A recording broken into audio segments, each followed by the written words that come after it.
नमस्कार, मैं हूं नगमा। असम में दरांग जिले के सीपाझार में कब्जा हटाने के दौरान हिंसा में 2 लोगों की मौत हो गई है। कई लोग जख्मी भी हैं। स्थानीय लोगों और पुलिस के बीच में जमकर संघर्ष हुआ है और पुलिस का कहना है कि इसमें उनके 9 जवान भी जख्मी हुए हैं। ये हिंसा तब हुई जब बड़ी संख्या में पुलिस बल कब्जा हटाने के लिए पहुंची। सोमवार से अब तक यहां से 800 परिवारों को हटाया जा चुका है।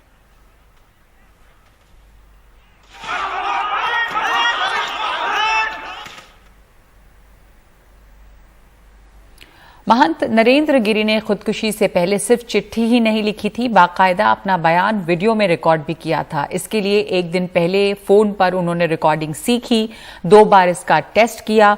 वीडियो में भी वही बातें हैं जो चिट्ठी में हैं। फिलहाल पुलिस ने फोन को फोरेंसिक जांच के लिए भेज दिया है।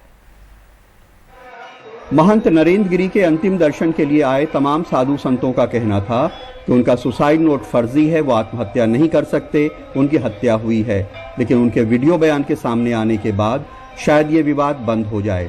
अपने वीडियो बयान में भी उन्होंने अपनी मौत के लिए आनंद गिरी, आद्या तिवारी और संदीप तिवारी को ही जिम्मेदार ठहराया है।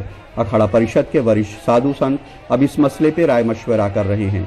उनके एक शिष्य ने यह भी बताया कि नरेंद्र गिरी के कमरे से सल्फास की गोलियां बरामद हुई हैं। पहले वो सल्फास खाना चाहते थे, लेकिन बाद में इरादा बदल दिया। महाराज जी को वहाँ से रस्सी से काट के नीचे लेटा दिए हैं और उसके बाद वहाँ पे देखा गया, जो भी सारी चीज़ दिखाई पड़ी बड़ी अस्त व्यस्त दिखाई पड़ी। वहाँ पे एक डिब्बी पड़ी थी, वो जहाँ तक मुझे लगता है सल्फास की गोली थी, और या जो भी एक डिब्बी में पड़ी हुई थी 2-3 गोली बाहर पड़ी हुई थी। सल्फास की गोली अब लगता तो यही है। सल्फास की गोलियां भी वहाँ कमरे में मिली थी। गोलियां भी मिली वो सब कौन लाया? रस्सी कौन लाया? रस्सी मैं इसी बात पे लगा हुआ हूँ और मैं इसी बात की जानकारी लेना चाह रहा हूँ। आज मैं अभी आश्रम के सभी लोगों के साथ बैठना चाह रहा हूँ और मैं इसकी पूरी जायजा लूंगा। महंत नरेंद्र गिरी के शिष्य और मुंशी सर्वेश द्विवेदी उर्फ बबलू ने बताया कि नरेंद्र गिरी ने नायलॉन की जिस डोरी से फांसी लगाई थी उसे वो ही खरीद कर लाया था। उसका कहना है कि नरेंद्र गिरी ने उससे कहा था कि गीले कपड़े सुखाने के लिए नायलॉन की डोरी का लच्छा खरीद लाओ। उसे नहीं मालूम था कि वो उसका फांसी में इस्तेमाल करेंगे। बिना पुलिस को बुलाए क्यों काट रहे हैं? उस समय कोई हड़बड़ाहट भी ये नहीं मालूम था कि महाराज जी हमारे ऐसे कर सकते हैं। महाराज जी ऐसा कर सकते हैं, हम लोगों को नहीं मालूम था कि महाराज जी ऐसा किए होंगे और हड़बड़ाहट में उतारा गया उनको नीचे। बागंबरी मठ का सामान प्रयागराज के अल्लाहपुर मोहल्ले में जिन दुकानों से आता है, उन दुकानों पे नायलॉन की रस्सी लाने की जानकारी करने मीडिया के लोग भी पहुंचे। बहुत लोग ले जाते हैं, कस्टमर आते हैं, बिकता रहता है। अब हमें इतना ध्यान नहीं। सर्वेश द्विवेदी मठ के जो कर्मचारी हैं, हमें नहीं मालूम है, ध्यान नहीं आ रहा है। नरेंद्र गिरी जी के यहाँ के वो रस्सी ले गए थे आपके यहाँ से? बता तो दिया कि हमें नहीं ध्यान आ रहा है भाई। नरेंद्र गिरी की मौत वाले दिन उनके जो करीबी लोग उनसे मिले थे, उनका कहना है कि वो बिल्कुल नॉर्मल थे। उनके चेहरे या बातचीत से किसी तरह की परेशानी या तनाव नजर नहीं आता था। उनका ड्राइवर दुर्गेश भी यही कहता है। बुलाए भी 10 बजे और बड़ा अच्छे से उन्होंने हमको बताया, दवा करा लो, ये करा लो, अच्छे से रहो। और खूब मतलब उनको देखकर ऐसा लग ही नहीं रहा था कि उनको किसी प्रकार की टेंशन है। वो खूब आराम से वैसे ही रहते थे जैसे रोज थे। महंत नरेंद्र गिरी की मौत के बाद रोज रोज नए तथ्य उनकी मौत के बारे में सामने आ रहे हैं। उम्मीद की जानी चाहिए कि उनकी मौत का राज जल्द फाश होगा। प्रयागराज में नितिन गुप्ता और कैमरामैन राजेश गुप्ता के साथ कमाल खान, एनडीटीवी इंडिया। केंद्र सरकार ने सुप्रीम कोर्ट को ये जानकारी दी है कि कोरोना से जान गंवाने वाले हर व्यक्ति के परिवार को 50,000 रुपए का मुआवजा दिया जाएगा, जिसके लिए इन लोगों को जरूरी दस्तावेज देने होंगे और ये राशि स्टेट डिजास्टर रिस्पांस फंड से दी जाएगी। मुंबई में रहने वाली कविता लोंके का बेटा चार्टेड अकाउंटेंट बनना चाहता है, लेकिन कविता लोंके के पास अपने बेटे को पढ़ाने तक के पैसे नहीं हैं। कविता के पति निजी कंपनी में ड्राइवर थे। मई में कोरोना ने छीन लिया, तब से जीवन संघर्ष बना हुआ है। ड्राइवर थे वो, बाद में मैं माँ के इधर थोड़ा रहती हूँ, थोड़ा इधर ननद थोड़ा बहुत देती है। जॉब तो नहीं है, कुछ किधर से भी इनकम नहीं है। ये सब हो रहा है। इसकी पढ़ाई भी अभी 12th में है वो। कोरोना के चलते जान गंवाने वाले देश के करीब 4.5 लाख लोगों में बहुत से लोगों के परिवार यूं ही संघर्ष कर रहे हैं। इनके लिए केंद्र सरकार का मुआवजा देने का फैसला कुछ राहत देने वाला है। केंद्र सरकार ने सुप्रीम कोर्ट को बताया है कि कोरोना से मृत्यु होने पर हर मृतक के परिवार को 50,000 रुपए का मुआवजा मिलेगा। कोरोना की वजह से आत्महत्या करने वालों के परिवार वाले भी मुआवजे के हकदार होंगे। मुआवजे के सभी दावे 30 दिनों के भीतर निपटाए जाएंगे। मुआवजे का पैसा आधार के जरिए सीधा बैंक खाते में जाएगा। ऐसे फैमिलीज को जिनके किसी अपने की मृत्यु कोविड-19 के कारण हुई है, तो ऐसी फैमिलीज को 50,000 रुपए पर deceased x gratia compensation disaster management act के आपदा प्रबंधन कानून के अंतर्गत दिया जाएगा। सुप्रीम कोर्ट ने केंद्र सरकार के हलफनामे पर 4 अक्टूबर तक फैसला सुरक्षित रख लिया है, लेकिन साथ ही केंद्र सरकार के प्रयास की तारीफ भी की। जस्टिस MR शाह ने कहा, हमारे देश में जनसंख्या, वैक्सीन पर खर्च, आर्थिक हालात और विपरीत परिस्थितियों को देखते हुए असाधारण कदम उठाए गए। जो हमने किया वो दुनिया का कोई और देश नहीं कर पाया। आपको बता दें कि दिल्ली, बिहार, हरियाणा, आंध्र प्रदेश, कर्नाटक, त्रिपुरा, तमिलनाडु और नागालैंड जैसे राज्य कोरोना से होने वाली मौत पर पहले से ही मुआवजा दे रहे हैं, जबकि बाकी राज्य नहीं। जो राज्य दे रहे हैं उनकी राशि भी अलग अलग है और अलग अलग तरह की शर्तें भी लागू हैं। इसलिए सुप्रीम कोर्ट लगातार केंद्र सरकार से पूरे देश में एक सी मुआवजा पॉलिसी लाने के लिए कह रहा था। केंद्र सरकार ने मुआवजा देने की घोषणा की है तो सुप्रीम कोर्ट ने भी केंद्र सरकार के प्रयासों की तारीफ की है, लेकिन सच ये है कि केंद्र सरकार ने मुआवजा देने की घोषणा तब की है जब सुप्रीम कोर्ट ने इसके लिए लगातार केंद्र सरकार पर दबाव बनाए रखा। दिल्ली से आशीष भार्गव और मुंबई से सौरभ गुप्ता के साथ मैं शरद शर्मा, NDTV इंडिया। और बेंगलुरु में नगर निगम ने आदेश दिया है कि बालकनी को ग्रिल या जाली से न घेरें और दूसरे बदलाव भी बिना इजाजत न करें। ये सुरक्षा की दृष्टि से बहुत जरूरी है, क्योंकि लोहे की जाली से बालकनी घिरी होने की वजह से एक महिला की मौत आग के कारण हो गई, बालकनी में हो गई। इसके बाद ये आदेश आया है। मंगलवार को लगी इस आग में एक महिला की मौत हो गई। उसे बालकनी में लगी ग्रिल की वजह से निकाला नहीं जा सका। अब बृहत बेंगलुरु महानगर पालिका ने आदेश दिया है कि बेंगलुरु में ऑक्यूपेंसी सर्टिफिकेट लेने के बाद बालकनी में किसी तरह का बदलाव नहीं लाया जा सकेगा। किसी बदलाव के लिए इजाजत लेनी होगी। So normally when the occupation certificate they will got. हमने मंगलवार को हुई घटना को ध्यान में रखते हुए यह आदेश निकाला है। कोशिश होगी कि पूरे राज्य में ऐसा ही कानून लागू किया जाए। Last 2 days back happened.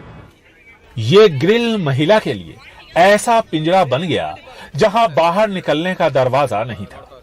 आसपास के फ्लैट्स में भी ऐसी ही किलेबंदी दिख रही है।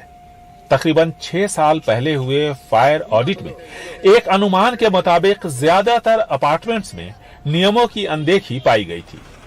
अब हादसे के बाद एजेंसियां नए नियम ला रही हैं। Order is not a problem. इस नियम को लागू करने में हमें कोई एतराज नहीं है, लेकिन बेहतर ये होगा कि एजेंसी को काम करने के तौर तरीकों में पारदर्शिता बरतनी चाहिए। और owner and BBMP, that is the transparency is there, that is better. जाहिर है कि बिल्डर्स एसोसिएशन का इशारा लाल फीताशाही और भ्रष्टाचार की तरफ है। सिर्फ आदेश जारी कर देने से लोगों की जिंदगी नहीं बचाई जा सकती। जरूरत है ऑक्यूपेंसी सर्टिफिकेट जारी करने के बाद समय समय पर ऑडिट करने की, ताकि यह पता चल सके कि लोग नियमों का पालन कर रहे हैं या नहीं। बेंगलुरु से कैमरामैन गोविंद मूर्ति के साथ निहाल किदवई, NDTV इंडिया। पेगासस जासूसी मामला एक बार फिर से तूल पकड़ सकता है। सुप्रीम कोर्ट इसकी जांच के लिए विशेषज्ञों की समिति बनाने वाला है और अगले हफ्ते तक ये समिति बन सकती है। पेगासस मामले में सुप्रीम कोर्ट एक एक्सपर्ट कमेटी बनाने जा रहा है, यानी सुप्रीम कोर्ट अपनी निगरानी में जासूसी मामले की जांच की तैयारी में है। एक अन्य मामले की सुनवाई में chief justice of India NV Ramana ने कहा, हम इसी हफ्ते आदेश जारी करना चाहते थे। हम एक्सपर्ट कमेटी बना रहे हैं, लेकिन कुछ एक्सपर्ट ने निजी वजहों से इसमें शामिल होने से इनकार कर दिया है, इसलिए मामले में देरी हो रही है। अगले हफ्ते तक आदेश जारी कर देंगे। हालांकि केंद्र ने भी प्रस्ताव रखा था कि वो एक कमेटी बनाने को तैयार है, लेकिन सुप्रीम कोर्ट ने इशारा किया है कि वो खुद ही मामले की जांच कराएगा। याचिकाकर्ताओं में से एक पूर्व वित्त मंत्री यशवंत सिन्हा ने इस कदम का स्वागत किया है। उन्होंने कहा कि मैं सुप्रीम कोर्ट के इस कदम से खुश हूं। मुझे उम्मीद है कि कमेटी अपनी जिम्मेदारी निभाएगी और तथ्यों पर आधारित सही नतीजे पर पहुंचेगी। दरअसल 13 सितंबर को सुप्रीम कोर्ट ने केंद्र पर नाराजगी जाहिर करते हुए फैसला सुरक्षित रख लिया था। केंद्र ने बाद में जनहित और राष्ट्रीय सुरक्षा का हवाला देते हुए विस्तृत जवाब दाखिल करने से इनकार कर दिया था। सुप्रीम कोर्ट जानता है कि देश के संविधान ने उसे एक बड़ी जिम्मेदारी सौंपी है। मामला असाधारण है, लिहाजा सुप्रीम कोर्ट को भी इस मामले में असाधारण कदम उठाने ही होंगे। नई दिल्ली से सुशील राठी के साथ आशीष भार्गव, NDTV इंडिया। अमेरिका पहुंचे प्रधानमंत्री मोदी आज कई महत्वपूर्ण कंपनियों के सीईओ से भी मिल रहे हैं। उनकी टॉप 5 कंपनियों के सीईओ से मुलाकात शुरू हुई है। इनमें 2 भारतीय अमेरिकी हैं, जो एडोबे से शांतनु नारायण और जनरल एटॉमिक्स से विवेक लाल हैं। इसके अलावा क्वालकॉम के क्रिस्टियानो आमोन, फर्स्ट सोलर के मार्क विडमार और कई अन्य उद्यमियों से उनकी मुलाकात होनी है। और आज ही प्रधानमंत्री को अमेरिका की उपराष्ट्रपति कमला हैरिस से भी मिलना है।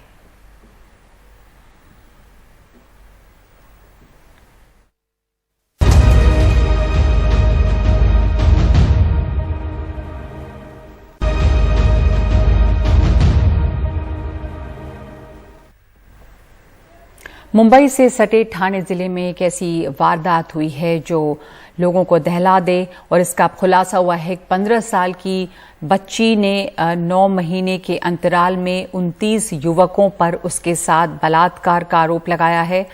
मानपाड़ा पुलिस ने शिकायत मिलने के तुरंत बाद मामला दर्ज कर 23 लड़कों को गिरफ्तार किया है। नाबालिग लड़की से 9 महीने तक बलात्कार, आरोपी भी 1-2 नहीं 29। हैरान और परेशान कर देने वाली ये वारदात मुंबई से सटे डोंबिवली की है। लड़की की शिकायत मिलते ही मानपाड़ा पुलिस ने अब तक 23 आरोपियों को गिरफ्तार कर लिया है। उनमें से 2 आरोपी भी नाबालिग हैं। कल रात को मानपाड़ा पुलिस स्टेशन डोंबिवली में एक नाबालिग लड़की ने आके कंप्लेंट दी है कि जनवरी 2021 से कल 22 सितंबर 2021 के 8.5-9 महीने के पीरियड में उसके जो पहले दोस्त थे, ऐसे दोस्त लड़कों ने अलग अलग जगह पे अलग अलग टाइम पे उस पे बलात्कार किया है। उसके कंप्लेंट के बाद तुरंत पुलिस स्टेशन में केस दर्ज हुई है। टोटल 29 लोगों के उस लड़की ने नाम बताए, उसमें से 23 लड़कों को हमने ताबे में लिया है, अरेस्ट किया है। पुलिस के मुताबिक आरोपी और पीड़िता सभी एक दूसरे को जानते हैं। मामले की गंभीरता को देखते हुए महिला एसीपी को जांच की जिम्मेदारी सौंपी गई है।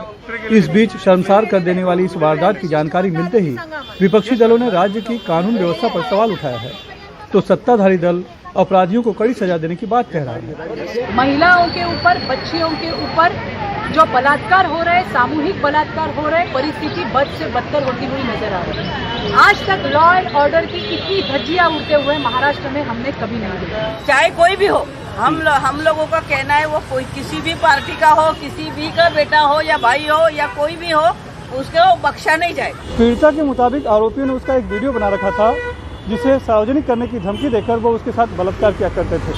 सभी आरोपियों का एक व्हाट्सएप ग्रुप है और सभी एक दूसरे को जानते हैं और अलग अलग समय पर अलग अलग जगहों पर वो उसके साथ बलात्कार किया करते थे। मुंबई से cameraman Praveen Rohit, Sunil Singh, NDTV India के लिए। एमसीसी ने क्रिकेट में लिंग भेद को खत्म करने के लिए एक अहम फैसला लिया है। अब बैट्समैन की जगह बैटर कहा जाएगा। बैट्समैन शब्द 1744 से ही प्रयोग किया जा रहा है। इसी साल जुलाई में इंग्लैंड में 100 गेंद के टूर्नामेंट में थर्ड मैन की जगह थर्ड और नाइट वॉचमैन की जगह नाइट वॉच शब्द का प्रयोग किया गया।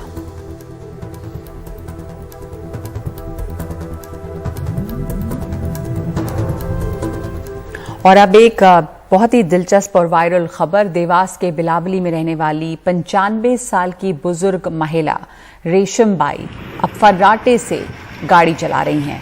बड़ी बात यह है कि ड्राइविंग उन्होंने सिर्फ 3 महीने पहले सीखी है। रेशम बाई के कार चलाने का एक वीडियो बहुत तेजी से सोशल मीडिया पे वायरल हो रहा है, जिसमें साफ नजर आ रहा है कि वो किस तरह सड़क पर तेज गति से अपनी गाड़ी दौड़ा रही हैं। रेशम आज के युग की तरह एंड्रॉयड मोबाइल चलाने के साथ गाय को चारा डालती हैं। उन 95 साल की उम्र में अपना सारा काम खुद करती हैं। सुबह उठकर घर के काम करने के बाद, पूजा के बाद मंदिर जाती हैं, खेत में भी जाती हैं। इनके 3 बेटे और 2 बेटियां हैं, सभी विवाहित हैं। वो दादी और नानी का दायित्व भी निभा रही हैं। बेटी की उम्र ही 55 साल की है। पति और पोतियों की उम्र 25 से 30 साल के बीच है।